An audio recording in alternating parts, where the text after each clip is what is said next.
Sabíamos de su enfermedad y lo que quisiéramos es honrar a nuestro hermano, porque según tengo entendido, lo están velando, lo estuvieron velando en Córdoba, lo van a enterrar allí. Pero creo que lo que podemos hacer en esta hora es hablar bien de él, porque los que lo conocimos recordamos de él ese gesto, por eso de su cordobés y todo demás, de bonachón en cada cosa. Hay muchísimas cosas allí en la escuela y en muchas partes de la construcción de aquí. Él se dedicaba justamente a demoliciones y a la construcción. Y muchísimas veces Juan Pablo le decía, bueno, me falta un hierro o algo así, y aparecía. Por eso digo que hay muchísimas cosas en muchos de los lugares de él, pero más que eso hay muchos gestos de Néstor. A mí puntualmente hubo muchas cosas, pero una vez me acuerdo en esas locuras que teníamos con mi señora de armar pesebres y que nos animaban y cosas grandes y qué sé yo. El último de todo que se nos ocurrió eran unos aparatos muy grandes que iban en el parque, y entonces había que clavarle las estacas. Y todos vemos el parque con mucho pasto y lindísimo, pero cuando queríamos clavar las estacas, a 20 centímetros es todo piedra. Es como de relleno, así que era imposible. Y justo él andaba por ahí y dice, no se preocupen, en un rato vengo. Y al rato apareció con los taladros, eso vieron que usan en las calles, que hacen un ruido bárbaro. Así que una maquinaria impresionante para hacer los agujeritos. Un hombre siempre dispuesto y con ganas, ¿no?, de ayudar. Así que honramos a nuestro hermano, él está con su Señor. Así que oremos por su familia, por aquellos que seguramente están sintiendo el dolor y la tristeza en la separación. Otro tema de oración que me gustaría compartirles es que en la semana, por lo menos en el ámbito de la escuela, en Jardín, nos enteramos de una familia que tiene su nena en sala de 3, pero que tiene un hermanito de un año, un poco más de un año, y que yendo a ver algo de rutina por el niño, le comunicaron que tenía algo muy grave y bueno, estamos orando por eso y quiero compartírselo. Se llama Francisco, vamos a estar orando. Le detectaron un tumor, y inmediatamente no lo pueden operar, tienen que estar dándole quimio primero, y así que le hicieron una biopsia en esta semana. Primero era un poco alentador la cosa, ahora parece un poco menos, pero necesitamos orar por Francisco. Es el nieto, para los que lo conocen, de Serpone, pero además de eso, y esta mañana lo compruebe, hay mucha familia aquí que está ligada a este niñito. Así que vamos a estar orando por Francisco y además vamos a estar orando también por los padres que están desesperados, abatidos, y por toda la familia. Y por último, me parece que es muy importante que estemos orando por todas las personas que están o estuvieron inundadas. Fue una semana dura, difícil para mucha gente, así que creo que debemos ser agradecidos que podemos estar en un lugar tranquilos, limpio, seco.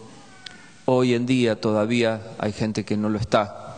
Así que hay mucha gente que ya está trayendo cosas. Después le voy a pedir a Gustavo que pase y nos diga cómo podemos colaborar. Pero me parece que este es un momento muy lindo de la iglesia, de la congregación, en el que podemos orar al Señor. Así que vamos a tomarnos 2 o 3 minutos. Por estos motivos y quizás por algún otro. Quizás haya en medio nuestro alguien que está pasando alguna enfermedad, alguna situación, algún problema laboral. Así que vamos a orar, con el que tiene al lado, poder orar por estas cosas. Puntualmente, Señor, te pido por esto y por esto. Llevar al trono de la iglesia estas peticiones. Así que vamos a ponernos con el que está al lado y orar en este tiempo.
Señor, te damos gracias porque en esta hora podemos estar orando como congregación.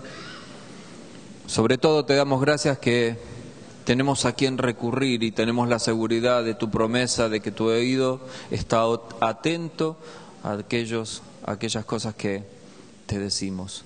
Gracias, Señor, porque podemos interceder en esta hora por Francisco. Queremos dejarte en tus manos.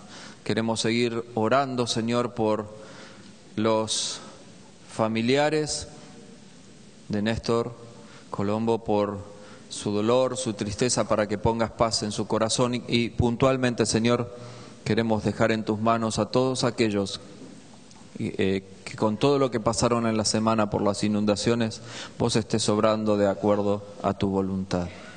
Señor, más allá de las cosas que quizás los hombres no hicimos o no se hicieron, que vos pongas tu mano en cada una de las situaciones y nos ayudes a nosotros también ahora a ser generosos con estas personas. Gracias, nuestro Dios, por tener esta posibilidad de juntos orar en esta hora, en esta noche. Oramos en el nombre del Señor Jesucristo. Amén y amén. Le voy a pedir entonces a Gustavo que se acerque para que nos cuente cómo estaríamos haciendo para poder servir, para poder colaborar con toda esa gente. Buenas noches para todos. Tenemos una excelente oportunidad el día de mañana de poder poner en práctica lo que dijo el Señor Jesús. Recién Marcos lo mencionó: mejor es dar que recibir. Leía el versículo, dice: en todo os he enseñado que trabajando así, dijo el apóstol, como trabajaba él, se debe ayudar a los necesitados, recordando las palabras del Señor Jesús que dijo: mejor es dar que recibir. No está en ninguno de los 4 evangelios este versículo, pero lo dijo el Señor, está en Hechos 20, 37. Nosotros, como iglesia, vamos a formar parte de un trabajo que ya se inició. Hubo un grupo de jóvenes que empezaron a hablar entre ellos en la semana. Uno de ellos pertenece a nuestra iglesia, es Lila Rodríguez, la hija de Rode y Esteban Rodríguez, de Guillermo Rodríguez, perdón. Entonces, ella habló con un amigo que se llama Diego Díez, de una iglesia en Flores, y otro chico que se llama Catriel, de la iglesia de Libertador. Entonces, hablaron, ¿qué hacemos, qué no hacemos? Consiguieron 2 camiones, consiguieron mercadería, empezaron a conseguir un montón de cosas, y ayer ya salió un camión para Luján con mercadería. ¿Sí? Fue a una iglesia cristiana, la van a usar de depósito y después se va a distribuir. Mañana va a salir un camión de la puerta de la iglesia aquí, de la puerta abierta. Así que todos los que quieran traer cosas, en la página 5 hay una lista que está de guía. Todos los que quieran traer, hasta las 10 de la mañana hay tiempo, porque a las 10 de la mañana cargamos el camión y nos vamos a Luján. Todos los que quieran venir a Luján están invitados. Si no tienen vehículo o vos tenés un vehículo y tenés lugar, vamos a tratar de ordenar un poquito, así podemos ir. ¿Qué es lo que vamos a ir a hacer? A descargar la mercadería y a visitar algunas casas de gente que volvió, porque el agua bajó, pero hay que lavar un poco con algunas hidrolavadoras, hay que desinfectar los ambientes y, ¿por qué no?, tener una oración, poder animarlo. Porque después de una inundación, los que saben, decían el viernes en una reunión que yo estuve a la tarde, no es solamente la parte material, ¿sí? Es importante la contención emocional y la ayuda espiritual. Y eso lo podemos hacer cada uno de los que estamos aquí. Así que mañana a las 10, si habías planeado quizá un día de descanso, invertirlo en el Señor, que te va a dar más fruto. Mejor es dar que recibir. Así que estoy seguro que hasta ahora hay 10 nada más que van a Luján, hasta antes de este anuncio. Quizás superemos las 100 personas mañana viajando allí a Luján. Sí, quédense tranquilos que todo lo que juntemos va a ir a iglesias y después se va a distribuir. La iglesia de la Puerta Abierta pertenece a Sierra. Sierra hizo hace 6 meses un convenio con Cascos Blancos. Nosotros, cuando vayamos allí, vamos a trabajar junto con cascos blancos, ellos van a determinar las tareas y vamos a bendecir a muchas personas. No todos van a la iglesia, no tiene por qué ser así, ¿verdad? Entonces vamos a bendecir a muchas personas donde ellos nos digan que tengamos que ir. Así que bueno, ojalá que muchos podamos estar. Muy bien. Ya hoy, allí enfrente hay un montón, la gente estuvo trayendo hoy, lo vamos a estar acomodando y como decía Gustavo, mañana nos vemos allí. Un anuncio que tiene que ver, presten mucha atención los papás, ya está desde el domingo pasado allí en el boletín, para el domingo que viene, hoy yo lo anuncié a la mañana, en el culto de la mañana, vamos a estar con el grupo y el ministerio, el grupo del ministerio, o sea, la pequeña orquestita que se fue armando, vamos a estar haciendo toda la parte del avance y tomar el culto de la mañana con el ministerio de niños. Queremos bendecir, es algo que estamos transmitiendo a los chicos, la idea de poder servir a otros, compartir con otros, así que vamos a estar haciéndolo a la mañana. Así que, sumado a eso, dijimos, bueno, por única vez hagamos toda la escuela dominical a la mañana. Así que a los papás le queremos pedir el esfuerzo, como servicio también, de venir por una vez el domingo a la mañana a traer a los chicos para que ellos puedan disfrutar, puedan servir a otros hermanos que quizás no los ven generalmente, que ellos puedan compartir de la tarea de los niños. Cualquier cosa o cualquier duda después me consultan. Por lo tanto, el domingo a la noche, por el domingo que viene, no vamos a tener escuela dominical con los que están en primaria, sí vamos a tener una actividad para los chicos más chicos. Domingo que viene entonces lo vamos a compartir a la mañana, vamos a estar con el Ministerio de Niños a la mañana. Y como justamente hoy es el Día del Niño, es como casi lógico, en alguna cosa tenemos que ser un poco lógicos en esta iglesia, por algo estoy por acá. El pastor de niños va a compartirles algo. Y algo que tiene que ver con la niñez, pero que tiene que ver con nosotros también y que tiene que ver con la palabra de Dios. Así que yo les quiero pedir que puedan buscar en sus Biblias 1 Samuel capítulo 17 y vamos a revisar con una indicación puntual un pasaje bastante conocido que está allí. Está el PowerPoint, pero no va a aparecer todo allí, así que vamos a buscarlo de la Biblia. A ver, ¿cuántos tienen Biblia? Ante sus Biblias, lo buscamos en la Biblia, lo demás sí lo voy a pasar en el Power, pero ahora usamos la Biblia. No voy a leer toda la historia completa porque es conocida, pero algunas cosas puntuales. Por supuesto, Biblia, tablet, lo que quieras, porque la otra vez con los chicos me decían, no, yo la tengo en la tablet. Ahora, bueno, para que no me vean como un anciano, sé que funciona así. Vamos a buscar entonces allí en 1 Samuel, capítulo 17. El título mayormente en las Biblias dice, David mata a Goliat. Vamos a revisar esta historia tratándonos de hacer una pregunta puntual al final. Los filisteos volvieron a reunir sus tropas en Seco, un pueblo de Judá, y acamparon en Efes-daimim, entre Soco y Aseca. También Saúl reunió a los israelitas y acamparon en el valle de Elá y se prepararon para presentar combate. Pasamos al versículo 10. Dice, este día yo desafío al ejército de Israel. ¿Quién apareció allí? Un filisteo. Aparecía al frente de la batalla. Y dice, que venga uno de sus guerreros y pelee contra mí. Cuando Saúl y el ejército de Israel oyeron el reto del filisteo, se quedaron atónitos y se llenaron de miedo. Este filisteo tenía más de 3 metros de altura, se llamaba Goliat. Versículo 16, algunas cosas que quiero puntualizar de esta historia conocida, donde un jovencito termina enfrentándose a este gigante. Dice, durante 40 días seguidos, y a mañana y tarde, el filisteo Goliat estuvo desafiando a los israelitas. Todos los días, mañana y tarde, desafiaba a los israelitas. Vamos al versículo 25. Dice, ¿ya vieron ese soldado? Preguntando David, porque viene relatando la idea que aparece allí un jovencito, que era sencillo pastor de ovejas, pero que iba a ver a sus hermanos, que sí eran soldados y que estaban allí en el frente de batalla. Y cuando ve toda esa escena dantesca, ese pequeño pastorcito dice, ¿ya vieron a ese soldado? Siempre viene y nos desafía a pelear contra él.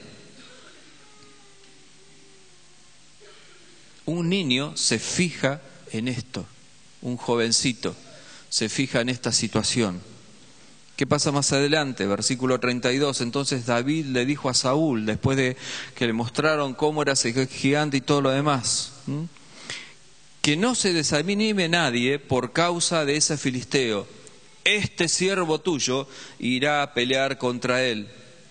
Pero Saúl le dijo, no creo que puedas pelear contra él, pues todavía eres muy joven y él ha sido un guerrero desde su juventud.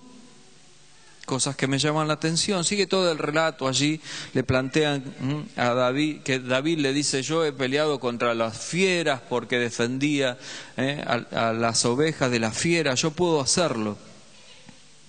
Le dan a él un montón de vestimentas de soldado y no las quiere porque no sabe cómo usarlas. Y en el versículo 40 dice, y tomando un bastón de pastor, escogió del arroyo 5 piedras lisas y las puso en su morral.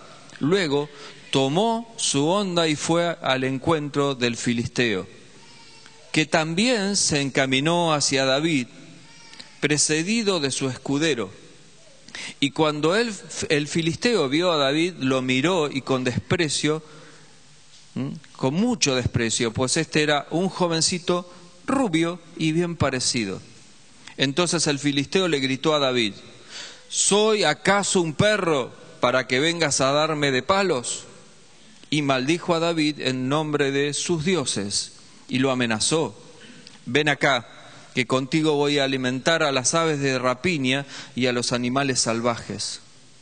Pero David respondió, tú vienes contra mí armado de espada, lanza y jabalina, pero yo vengo contra ti en el nombre del Señor de los ejércitos, el Dios de los escuadrones de Israel, a quien tú has provocado. Hoy mismo el Señor te entregará en mis manos, te voy a vencer y te voy a cortar la cabeza, y los cadáveres de tus compatriotas se los voy a dar a las aves de rapiña y a los animales salvajes. Así en todos los pueblos se sabrá que hay Dios en Israel. Toda esta gente va a saber que el Señor no necesita de espadas ni de lanzas para salvarlos. La victoria es del Señor y Él va a ponerlos a ustedes en nuestras manos.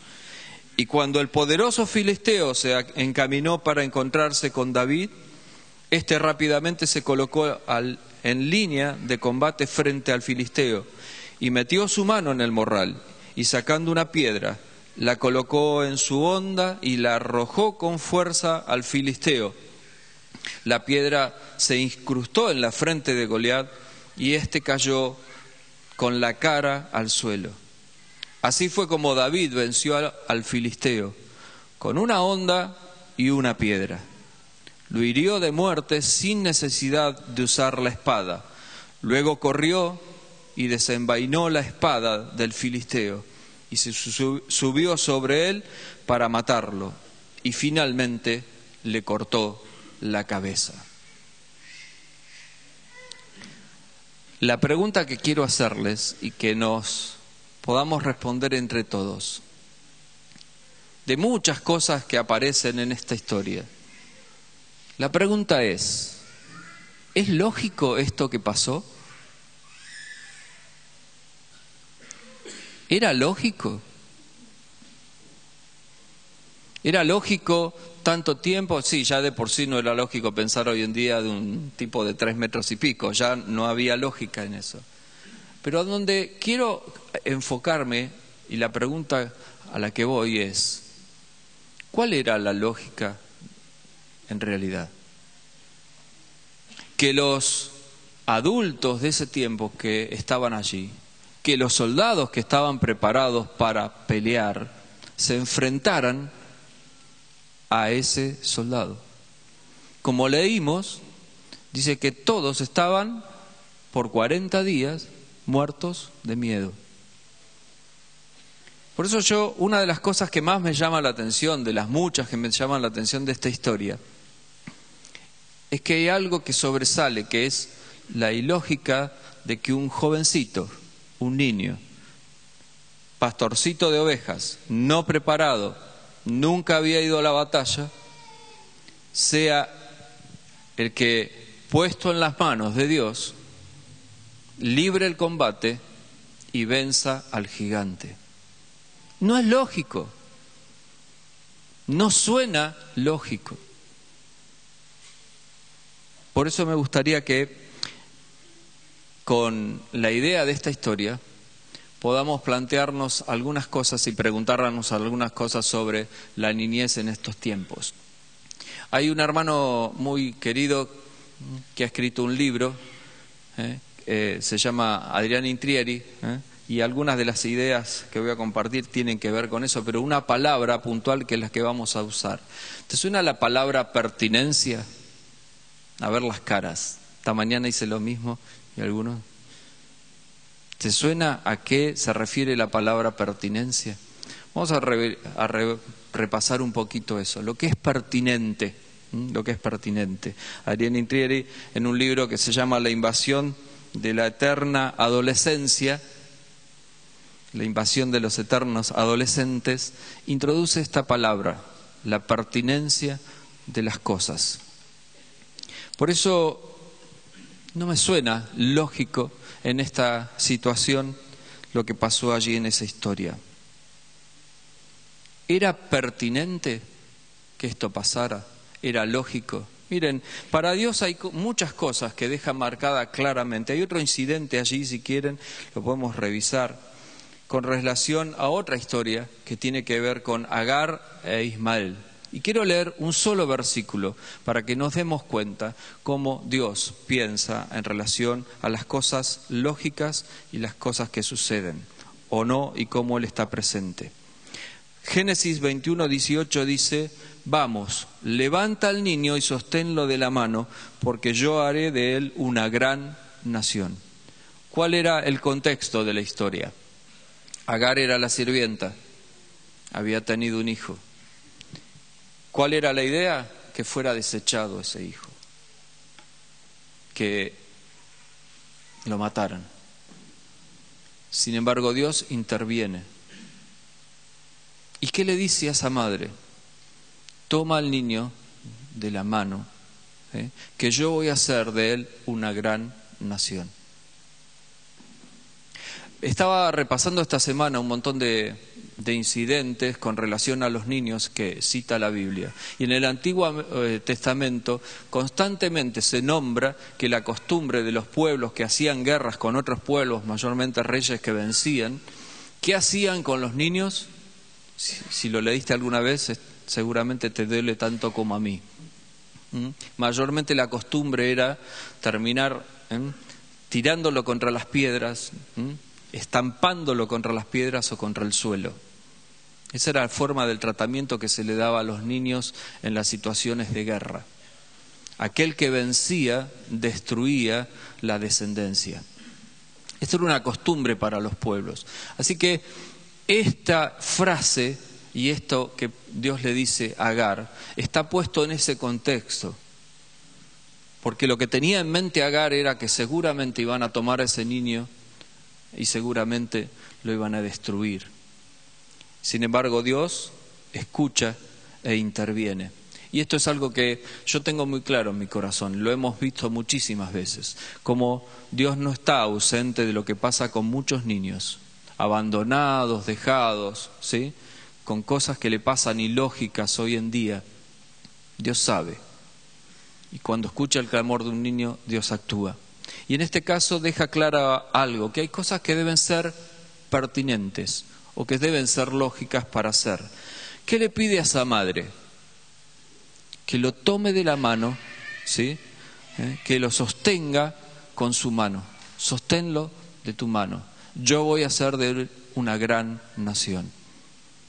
Nos espera de nosotros los padres, de los adultos, que seamos los que transformemos todo el mundo ni cambiemos la vida de todos los niños, pero sí que seamos capaces de estar acompañándolos, llevándolos y conteniéndolos. Hablemos de la palabra pertinencia. ¿Qué significa la palabra pertinencia? Es algo pertinente es algo que es lo justo, lo necesario, ¿sí? Que se hace en la forma justa y en el tiempo justo. Esto es algo pertinente. Por eso no me suena que sea pertinente lo que pasó en la historia de David y Goliat. No era pertinente. No era el tiempo para David para ser guerrero, no era el tiempo ni era el momento justo para hacerlo, pero sí fue para Dios, Él lo usó. Pero él era un niño, tenía que vivir otras cosas. Los adultos que estaban en ese tiempo eran los que debían hacerse cargo de esa situación. Por eso hay que entender, como adultos que estamos aquí, que hay cosas que son pertinentes para la vida de un niño y hay cosas que no lo son. Y de la misma manera hay cosas que son pertinentes para la vida de nosotros los adultos y hay cosas que no lo son. Los comienzos y los finales son pertinentes para las personas. El comienzo de algo y el final de algo es pertinente. Porque no son tan importantes. ¿Por qué son tan importantes para nuestro desarrollo los comienzos y los finales y las etapas?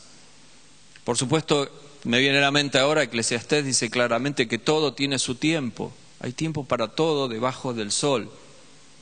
Y eso que tanto nos pensamos siempre, las etapas de nuestra vida, lo que va pasando, es muy importante para nosotros. ¿Saben por qué es tan importante? Porque necesitamos algo que nos defina la entrada a una etapa, a una situación, pero también necesitamos que nos anime, algo que nos anime a la salida.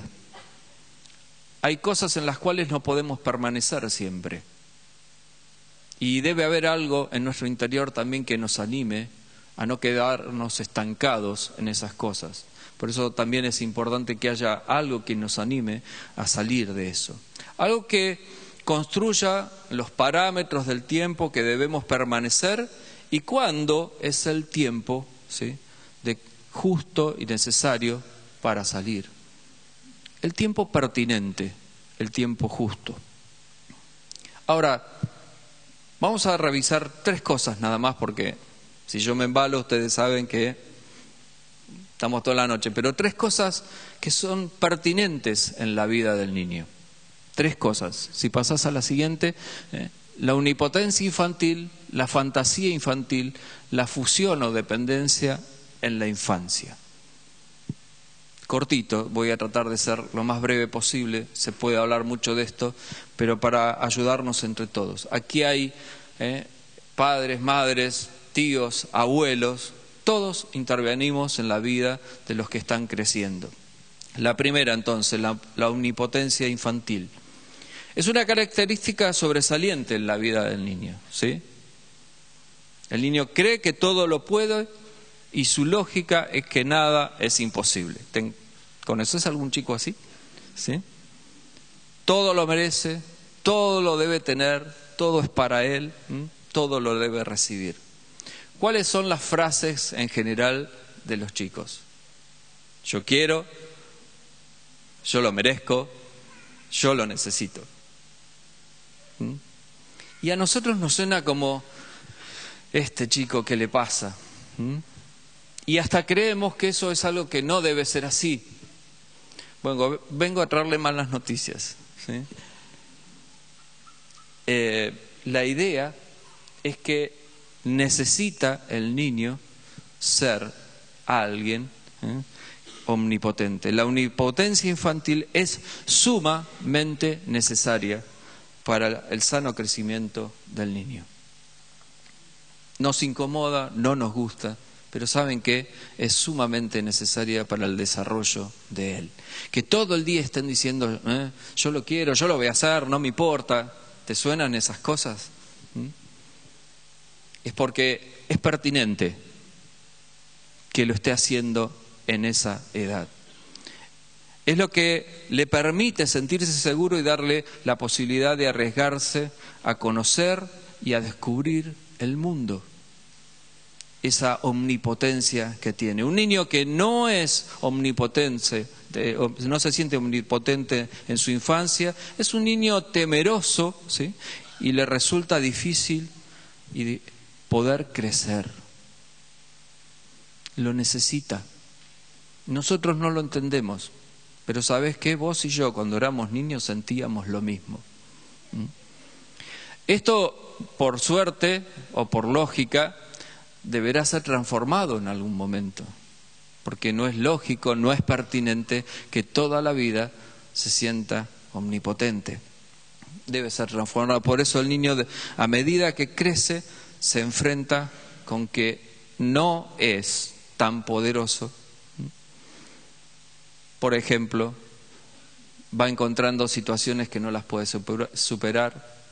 Si alguna vez se quemó con algo, le pasó algo, se fue dando cuenta que tantas veces le dijiste no hagas esto, no, porque te puede pasar tal cosa, empieza a encontrar ahí entonces que algunas cosas que hace en su omnipotencia le trae consecuencias. Y entonces va limitando esa omnipotencia. Pero esto lo hace crecer. Cuando aparecen los límites que son puestos, y es necesario que estén puestos por los adultos, las consecuencias de esos límites hace que él vaya bajando esa omnipotencia. Y a medida que se abandona esa omnipotencia infantil, va pasando a la idea de la madurez. Pero lleva tiempo. ¿Cuál es la característica entonces de la vida adulta? Justamente no ser un omnipotente. ¿Y cuál es el concepto entonces que debemos manejar nosotros para ayudar a ese niño que se siente que se lleva todo por delante? El concepto del límite. Con el límite va aprendiendo de las experiencias y comprende que sus acciones tienen consecuencias, que no todo puede hacerse o conseguir lo que él quiera. Esto es lo que marca el límite. Se abandona la omnipotencia infantil transformándola y traduciéndola en el concepto de límite. Y esto no se logra transformar de manera efectiva si no enfrentamos con rezagos o conductas omnipotentes en la adultez. Por ende, pensamos en todo caso, en inmadurez, aun cuando sean mayores de edad en algunos adultos, ¿no? Hoy encontramos un montón de gente grande con muchos rezagos de su niñez. La segunda, la fantasía infantil. No hay tiempo más lindo en la niñez que esa fantasía que los chicos tienen. La fantasía es lo que le permite al niño soñar y jugar, hacer grande. La fantasía es necesaria porque le permite al niño ir desarrollando su capacidad creativa. Pero al igual que la omnipotencia infantil, debe ir abandonándose para dar lugar ¿a qué? A la realidad. Porque el niño en algún momento, después de su adolescencia, va descubriendo que no se puede vivir siempre en la fantasía. Así que también los límites van marcando las realidades. Tercer punto, la fusión o dependencia en la infancia.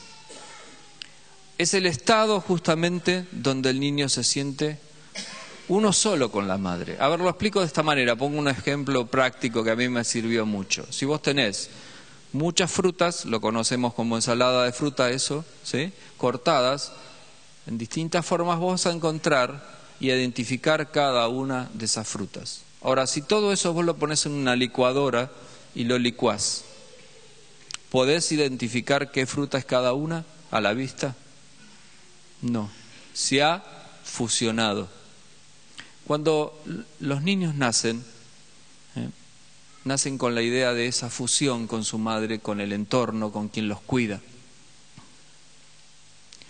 Es muy difícil tratar de ver exactamente cuáles son sus individualidades. Pero no fuimos creados para la dependencia.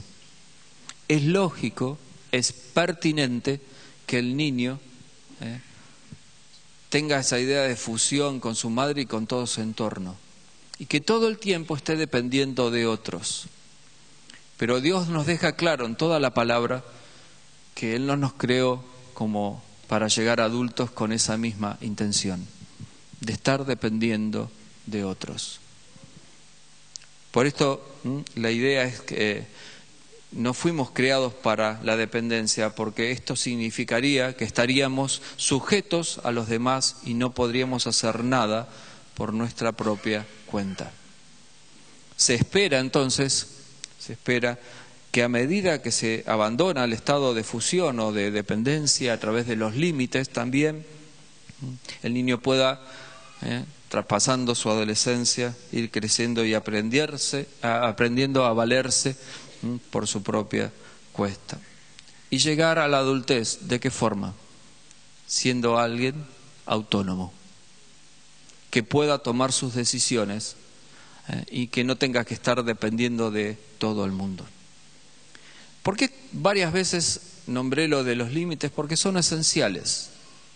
Ahora, esto es una cosa que la encontramos ahora, que nos parece muy moderno. No, la Biblia está llena de ejemplos de cosas que Dios dice sobre la idea de límites. Quisiera leerles un versículo que reafirma esta idea. Isaías 7:16. Ciertamente, antes de que el niño sepa desechar lo malo y escoger lo bueno, el país de estos dos reyes, a quienes tú temes, quedará abandonado.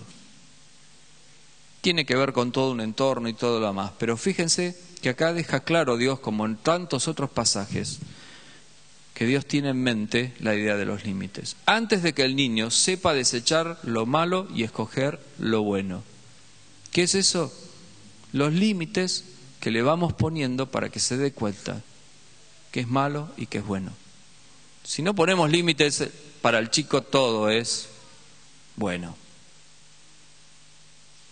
Y en general los grandes que pensamos que siempre está haciendo lo malo. Por eso los límites son los que lo ayudan a salir de cada una de esas cosas. De su omnipotencia, de su vida que tiene mucho que ver con la fantasía y de esa cuestión dependiente.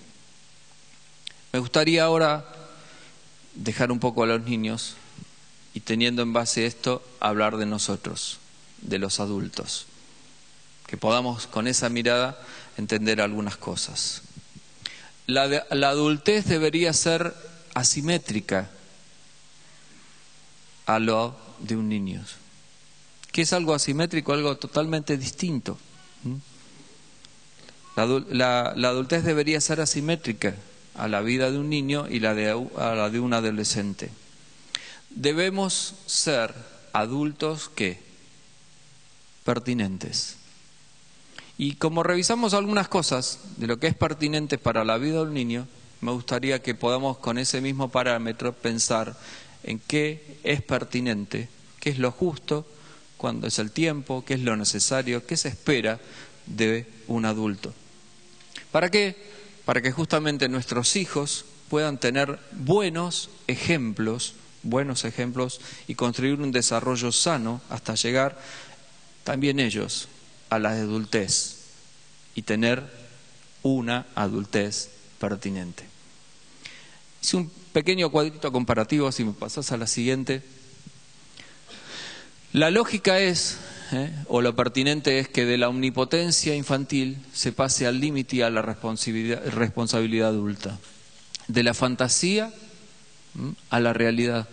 De la fusión o dependencia a la autonomía. Esto es lo pertinente para un adulto. Se espera de los adultos que seamos responsables, realistas y autónomos. Y si revisamos esas tres cosas solas, nos vamos hoy y tenemos tarea para lograr un montón. ¿Qué se espera? ¿Qué es pertinente para nosotros? Que seamos responsables, realistas y autónomos. Me tomé un trabajito de buscar algunos pasajes en la Biblia para ver si Dios dice algo sobre estas cosas o hacer algunas pequeñas comparaciones. Porque es difícil compararnos nosotros y nos duele. Entonces dije, bueno, vamos a ver en la Biblia si hay comparaciones con algunas de estas cosas. Con relación a la omnipotencia, enseguida el Señor me llevó la mente a la idea de la forma en que Israel actuaba con el Señor. Fíjense en algunos versículos, ¿no? Allí en Salmo 78, 41 dice, una y otra vez ponían a prueba a Dios y provocaban al Santo de Israel. Conducta del pueblo de Israel, omnipotente. Encontramos en muchas partes del desarrollo del pueblo de Israel que no era adulto, que no era responsable, que se sentía poderoso y omnipotente, casi más que Dios mismo, desafiaban a Dios.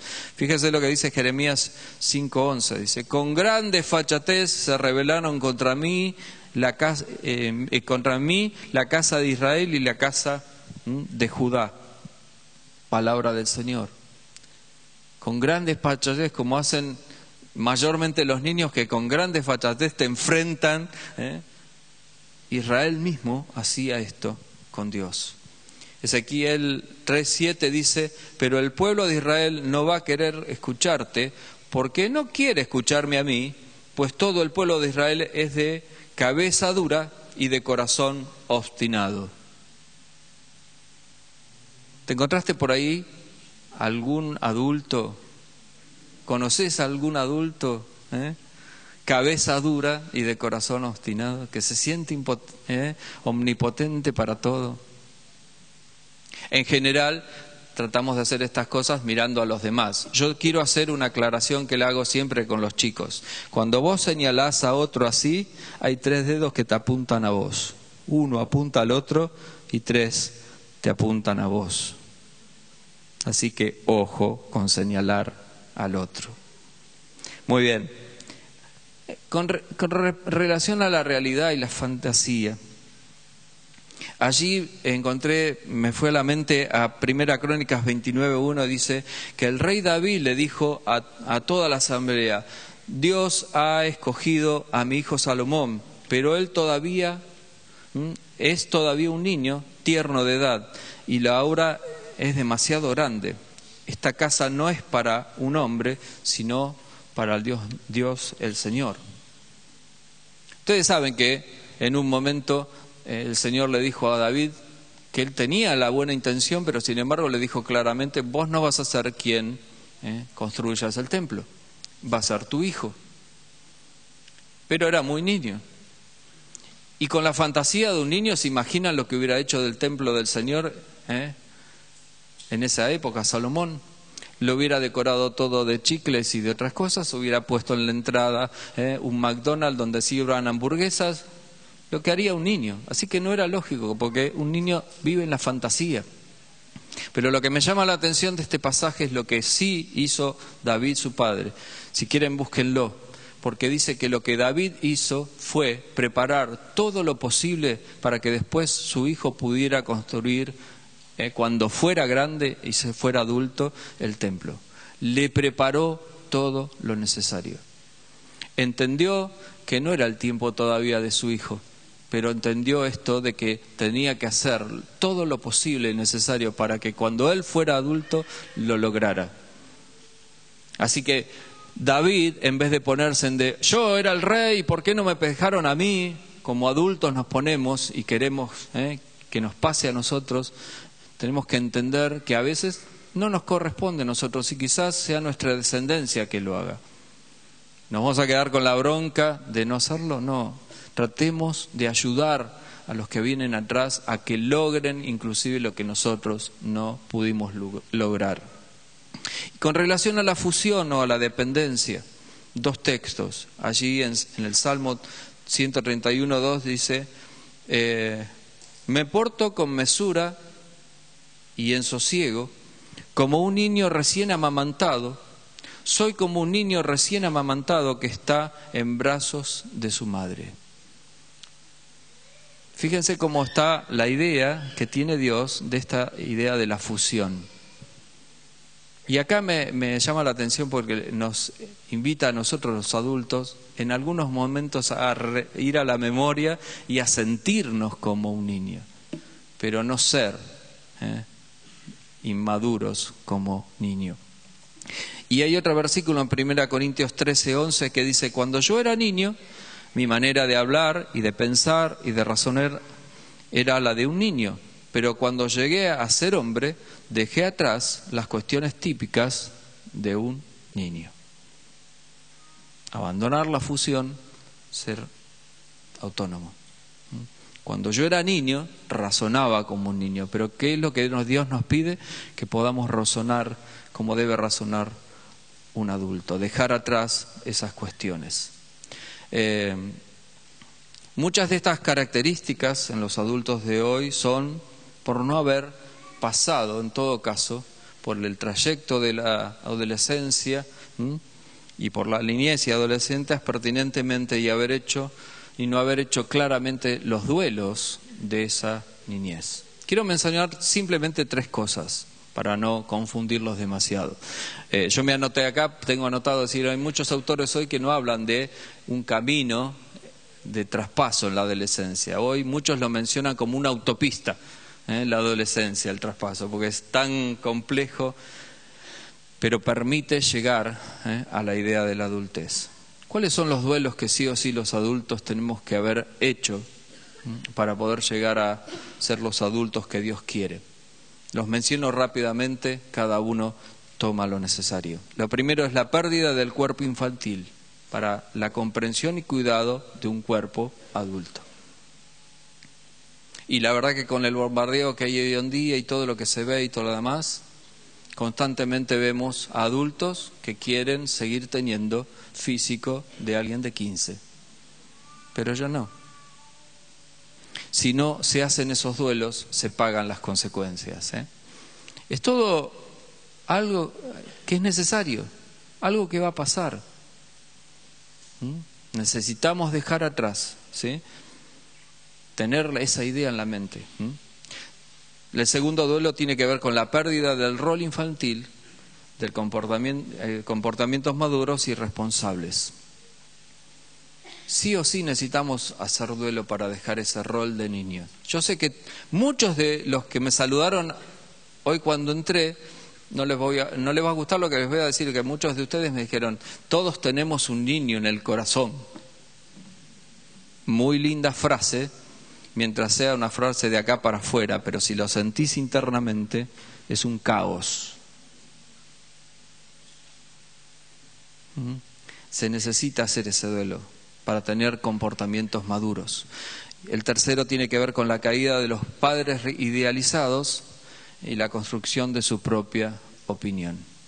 Hoy constantemente vamos a encontrar adultos que tienen tal dependencia que todo el tiempo necesitan que la confirmación sea de sus padres, que la confirmación sea de otro.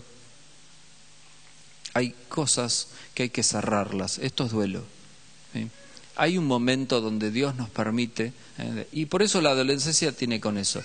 Hoy hablaba con algunos padres de adolescentes cuando salían, me decía, sí, porque si nunca le viene nada, y sí, porque se está queriendo identificar con él y que se está contraponiendo con vos, porque quiere ser distinto a vos. Lo peor que podemos hacer los padres es querer que nuestros hijos sean igual a nosotros. Pobre de mi hija si llega a ser igual que yo. Tienen que vivir su vida, tienen que hacer su recorrido, tienen que hacer su experiencia. Tengo que ir cerrando, porque ahora va a venir el malón de enfrente de chicos, vamos a orar por ellos. Por lo tanto, las etapas esenciales que deben ser cubiertas en la infancia son algunas, las voy a mencionar nada más, fíjense. Cuando no están bien cubiertas ahí en la infancia, no se hacen bien estos duelos. Necesidad de amor, de crecer, de empatía, de confirmación y de ejemplo. Un niño y un adolescente que no es amado, muy difícilmente pueda ser un adulto que ame. Un niño que en esa necesidad de crecer no sea apoyado, no sea guiado, no sea tomado de la mano como Dios le indicaba a Agar, seguramente cuando llegue adulto, no habrá desarrollado. Puede ser que cronológicamente tenga la edad de alguien adulto, pero va a tener su mente inmadura. Esas cosas que nos decían los abuelos. A mi abuela me lo decía constantemente. Madurá, nene, madurá. No sé por qué algunos se ríen, me parece que algunos más se lo dijeron, ¿no? Lo que pasa es que a veces le pedimos, espero haber, con lo que les traje en esta noche y le comenté, le estamos pidiendo cosas a los chicos que no son pertinentes, no son lógicas. Los que tenemos que madurar somos nosotros, los que tenemos que madurar somos nosotros. Es lógico que ellos hagan muchas de las cosas que hacen. Los que necesitamos ayudarlos a crecer son a ellos. La otra necesidad tiene que ver con la empatía. La empatía. Sí o sí, un niño que no logre desde muy chico y no lo ayudemos a que sea empático con otros, en que piense para con los demás.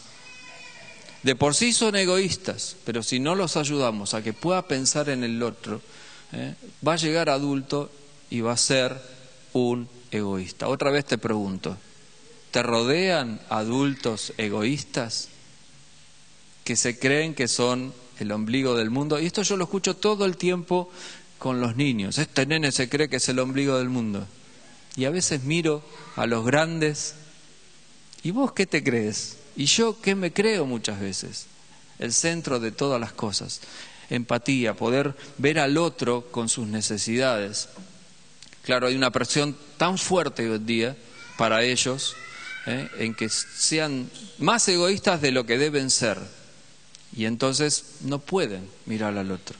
Es un gran desafío que tenemos los cristianos, de mostrarle otra cosa a nuestros niños que van creciendo, ¿sí? Que puedan mirar estas cosas, que puedan ver estas cosas y que puedan ver estas necesidades. Así que necesitamos ayudarlos en eso. La necesidad de confirmación. Esta parece una palabra muy religiosa, católica, pero está bien ubicada aquí, de confirmación, de confirmar las cosas que son. Siempre estamos dándoles con un palo con aquellas cosas que hacen mal, que no logran, pero ellos necesitan ser afirmados en su niñez para llegar a una adultez en la que puedan sentirse conforme con lo que sos. Muchas de estas cosas me ha pasado muchas veces, y cuando doy talleres en muchos lugares con relación a padres e hijos, que los que están escuchando, que debe ser seguramente lo que les debe estar pasando a ustedes, es ir revisando en su mente el disco rígido de todas las cosas que fuiste viviendo en tu niñez y cómo llegaste hasta ahora, porque todos hacemos ese análisis. ¿Bien? Y mayormente termino el encuentro hablando no de cosas de niños, sino en problemas de adultos. Las cosas no resueltas son las que generan lo que hoy somos. Esta es la realidad. Por eso, si sentís que no te apoyaron, no te confirmaron en tu niñez o tu adolescencia, es tiempo que vuelques eso al Señor, para que el Señor lo sane en tu vida. No importa que ya seas un adulto, porque el Señor quiere sanarlo. Y por último, pero no menos importante, la necesidad del ejemplo. Y creo que todo esto que estuve pensando para armarlo fue justamente para llegar a esta idea, a la necesidad que tiene el niño de hoy en día de buenos ejemplos. Cuando vea adultos que sean capaces de ser responsable en cada una de las cosas que haga, en adultos que vean las realidades de su alrededor y traten de buscar soluciones, y cuando encuentren en nosotros adultos que seamos capaces de tomar conductas propias y no dependientes de los demás, ellos van a tener buenos ejemplos para crecer. quizás los espejos en donde se están mirando no sean buenos. ¿Cuál es la frase en general que escuchamos, vos y yo, y que a veces las deslizamos? Esta niñez, estos chicos. Pero deberíamos pensar en nosotros que somos los ejemplos donde ellos se están mirando. Ellos son netamente algo que se está construyendo. ¿Y saben quiénes son los que ponemos los ladrillitos unos por uno? Nosotros. La sociedad, las familias, el barrio, todos. Ellos están construyendo su temperamento, sus vidas. Necesitan buenos ejemplos. Muy bien, yo creía que los chicos ya iban a estar acá. Me dieron tantos palos por la cabeza de que sea puntual. Yo lo fui. Como adulto, tratar de ser responsable. Avísenle si pueden ya estar cruzando. Me gustaría entonces ahora poder tener una pequeña conclusión de todo esto. Hay cosas que nos preocupan, y está bien, pero me parece que hay cosas que nos preocupan porque no sabemos exactamente de qué preocuparnos y de qué no. Por lo menos creo haberlos ayudado, en todo caso, de sacar 3 de la lista. Si estás muy preocupado en eso de que tu nene se sienta un omnipotente y que se quiera llevar todo el mundo por delante, sabe que no es algo impertinente. Si ves que vive siempre fantaseando todo, sabe que es algo pertinente. Si te das cuenta que depende muchísimo de vos en muchas cosas, está bueno. Pero todo esto hasta cierta edad. Todo esto hasta cierta edad. Escribí una frase como conclusión porque no quería equivocarme en cómo decirla, así que la escribí. Lo problemático de las actitudes de los niños no son las reacciones pertinentes a las de su edad, esto que venimos hablando, sino las actitudes impertinentes de los adultos que los criamos. Lo contrario de pertinente es algo impertinente. Y a mí me parece que lo crítico de estos tiempos y los críticos en nosotros, que somos los adultos que ayudamos a los chicos a crecer, son las impertinencias, las cosas no en su tiempo, no exactas, no en lo justo que el chico merece. Dice la palabra de Dios, allí en 1 Corintios 14:20, hermanos, no sean como niños en su modo de razonar. Sean como niños en cuanto a la malicia, pero en cuanto al modo de razonar, actúen como gente madura. ¿En qué es lo único que estamos autorizados los adultos a actuar como niños? ¿Está ahí el versículo? En la malicia. Es más, otra cosa que dice la Biblia. ¿En qué Dios dice que debemos transformarnos para obtener el reino de los cielos? Como un niño en su frescura. Pero en todo lo demás que dice, hermanos, no sean como niños en el modo de razonar, de pensar las cosas. ¿Sí? No sean, pero no en su modo de razonar o actuar como gente madura. Así que la idea es que podamos tener en cuenta si hay cosas que estamos haciendo que son impertinentes como adultos. Esta es una tarea para todos, padres, madres, tíos, abuelos, cada uno hace su tarea en ese crecimiento, que Dios nos ayude en todo caso a poder ser pertinentes en las cosas que hacemos, dar lo justo. Muy bien, a ver si le decimos que entren. ¿Qué es lo que hacemos muchas veces? Casi todos los años lo hacemos y los maestros me pedían que lo hagamos hoy de nuevo, que es la idea de que cada uno de sus hijos vaya a buscarlos ahora. Yo no sé si esto es algo muy espiritual o muy simbólico, o es que los maestros quieren que ustedes se encuentren rápido con ellos, que es otro tema. Pequeño palazo de paso. Muy bien, chicos, como van entrando, tienen que buscar a lo que más quieren. ¿Quiénes son? Miren qué bien que los hice quedar, ¿eh?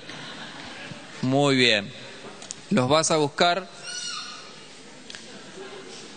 Papás, hagan algo pertinente ahora, que es abrazarlos, tenerlos.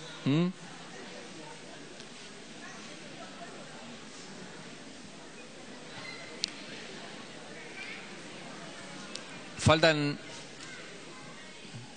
algunas clases? ¿Me avisan? Sí, no veo los más grandes. Faltan más clases, ¿no?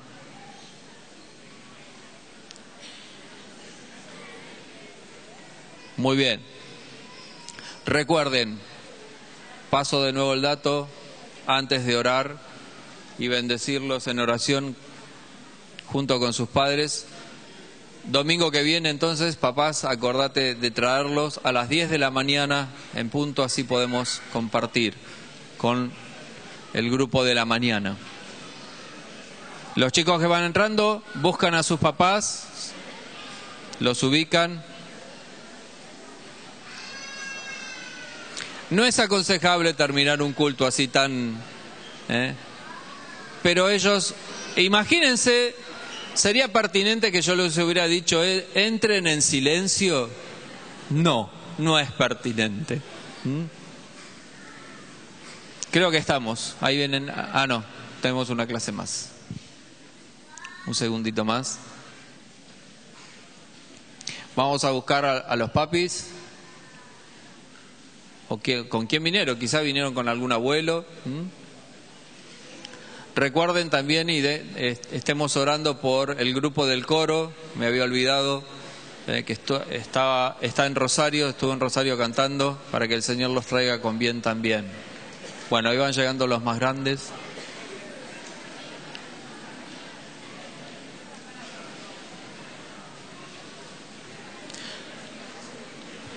Muy bien.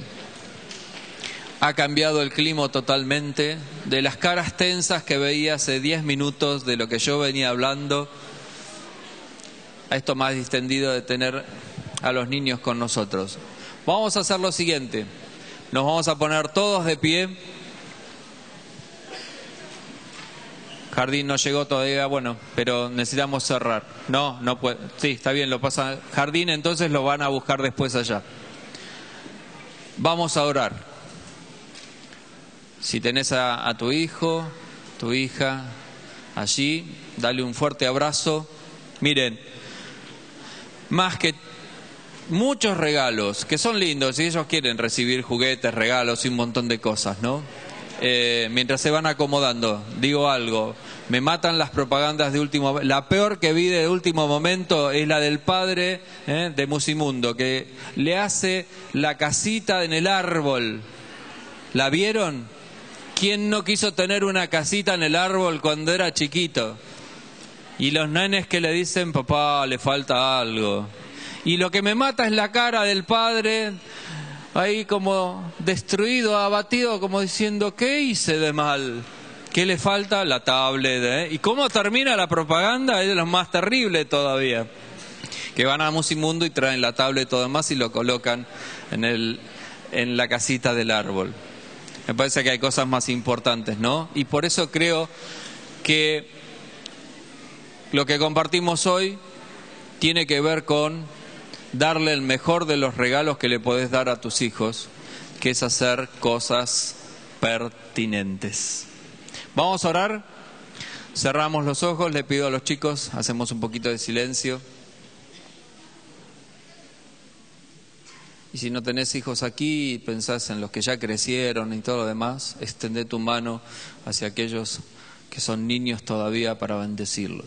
Señor, te damos muchas gracias por cada uno de los niños que están aquí en medio de este auditorio.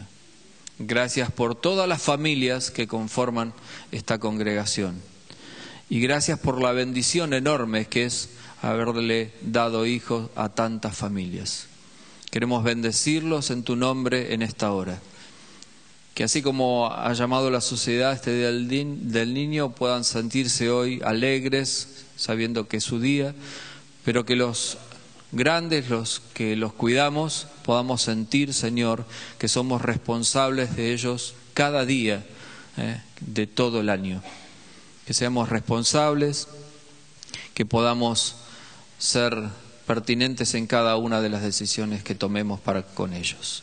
Los bendecimos en tu nombre, Señor, y te pedimos especialmente que los guardes, a pesar de algunas cosas que nosotros hacemos mal. Que los guardes del maligno, Señor. Que los guardes en su crecimiento, para que ellos puedan llegar a ser adultos que realmente te honren en cada una de las cosas que hagan. Señor, los dejamos en tus manos y nos dejamos en tu mano y te damos las gracias por todo. En el nombre del Señor Jesús. Amén y amén. Que tenga una semana con decisiones muy pertinentes.